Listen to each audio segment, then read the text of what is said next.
Right. Good afternoon mga ka-bloodline. So ngayon lang tayo maka-update sa ating mga alaga. Si Oscar. Kasi hindi tayo naka-duty kasi nilag na tayo. So ipasilig po ngayon si Oscar. Puntahan natin si Oscar. So yan si Lady White. So, malaki na yung kanyang nag-isang anak. Si Whitey. Silipin natin si Oscar. So yan marami ng damong nakain. So busog na busog. Yeah, si Whitey laki na kapurga lang, ayan mabait. So yun, saka si Oscar, ito na si Oscar, laki na siya. Ito na si Oscar. Hoy Oscar, ayan, 2 buwan na siya sa atin. So bali ano siya, 4 na buwan. Ito na siya ay Oscar. So sana kawaan na patuloy yung kanyang kalusugan. So ang tinga niya ayan parang sumabay sa kanyang katawan, lumalaki din. Yan natabunan yung kanyang mata Yan Oscar. So kahit busy tayo sa ating trabaho, so pinagsikapan natin na mapakain natin ito sa umaga saka sa hapon pag uwi natin. So ito dati napaka ito, ngayon napaka na ngayon, napakalambing nung maliit pa to ay sobrang maidlas. Laki ng sungay yan, nakapurga na siya sa mga 10 days before natin siya ay after natin siya ay bigyan natin ulit ng purga after 10 days. So bigyan natin ulit. So ang kanyang nanay sana ay ano pa yan, sana maglandi na. Ito si Oscar ay hindi pa marunong magkasta.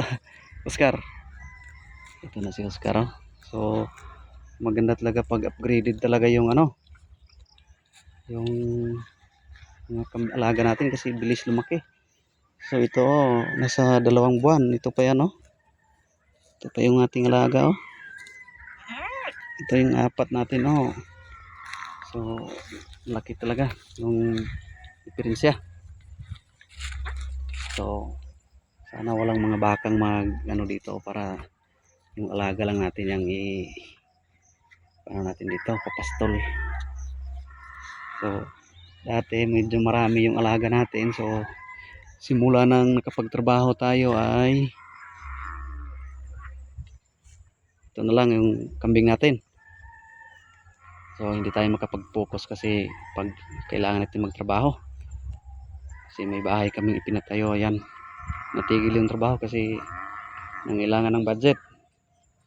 So kahit busy sa trabaho ay hindi pa rin natin iwan yung hilig natin sa pag-alaga ng mga kambing. So sige lang, pag naglalanda na ito si Oscar nang kasta sa kanya ay yan, sana malaki na yung yung mga lahi natin na may labas kung kawaan. So kung may gustong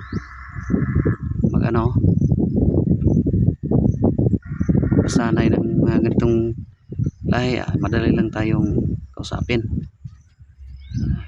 Presyong lang, kaibigan. Ito si Lady White laki din ang tinga ni Lady White kasi hindi ito hindi ito pure nito, may 1/4 na Anglo. Oscar, kain ka dyan Oscar. Si Oscar So ang lumaki si Oscar pero napaka na niyang lain. Nagsimula na siyang matigas na yung kanyang liig ng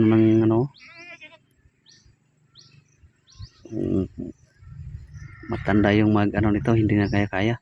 Yan. So simulang nabili ko ito, hindi ko pa ito napurga uli, pero mas talaga mas maganda talaga yung ibigay ng kambing yung injectable na So na inject na ito ng vitamins, tapos may in-inject pa daw ito ng pamurga yung injectable.